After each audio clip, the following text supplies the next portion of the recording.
नमस्कार. जर तुम्हाला नवीन वर्षात तुमचे नशीब उजळायचे असेल आणि तुमची सर्व कामे सहजतेने व्हावीसे असे वाटत असेल तर काही सोपे उपाय जाणून घेऊया, ज्याने तुमचे नशीब खुलेल.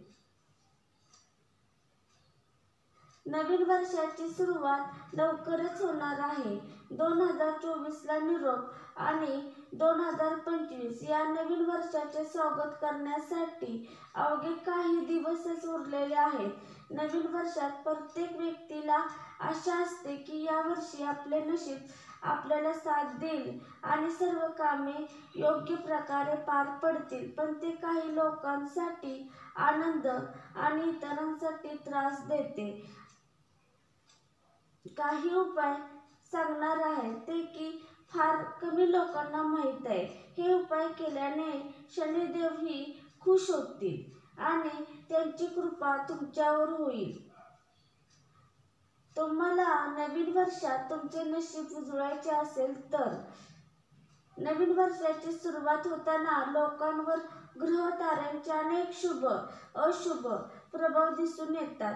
अशातच जर तुम्हाला नवीन वर्षात तुमचे नशीब उजळायचे असेल आणि तुमची सर्व कामे सहजतेने व्हावीसे असे वाटत असेल तर काही उपाय करावे लागतील, जेणेकरून तुमचे नशीब खुलेल. जाणून घेऊया.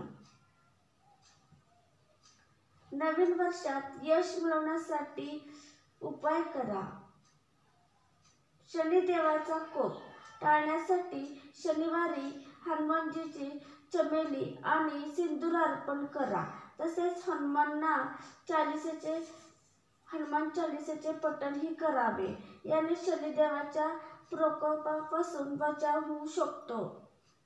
जो भक्त हनुमानाची पूजा करतो त्याला शनिदेवाच्या प्रकोपाचा सामना करावा लागत नाही. हे तेल शनिदेवाला अर्पण करावे. प्रत्येक शनिवारी शनी मंदिरात जाऊन शनिदेवाच्या चरणी काळे तीळ आणि तेल लावावे. तिळाचे तेल दान करणे उत्तम आहे. यासाठी तेलाच्या भांड्यात आपला चेहरा पहा आणि नंतर ते तेल एखाद्याला दान करा. त्यामुळे शनिदेव प्रसन्न होतात. ही फुले शनिदेवाला अर्पण करा. दर शनिवारी शनी मंदिरात जाऊन शनिदेवाला निळी फुले अर्पण करा. चुकूनही पूजेच्या दरम्यान शनिदेवाची मूर्ती प्रत्यक्ष पाहू नये. शनिदेवाला प्रसन्न करण्यासाठी प्रत्येक शनिवारी विधीनुसार त्याची पूजा करावी.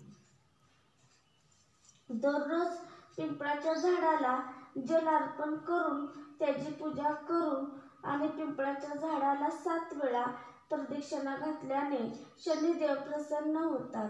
तसेच या दिवशी एखाद्या गरिबाला भोजन दिल्यास शनिदेवाची कृपा प्राप्त होते आणि गरिबी दूर होते. याशिवाय शनिवारी सूर्योदयानंतर निर्जन ठिकाणी असलेल्या पिंपळाच्या झाडाजवळ दिवा लावणे खूप शुभ असते. हे पैशाच्या संबंधित प्रभावही दूर करते. माझा व्हिडिओ आवडला असला तर लाईक व शेअर व कमेंट व सबस्क्राईब करा. धन्यवाद. श्री स्वामी समर्थ.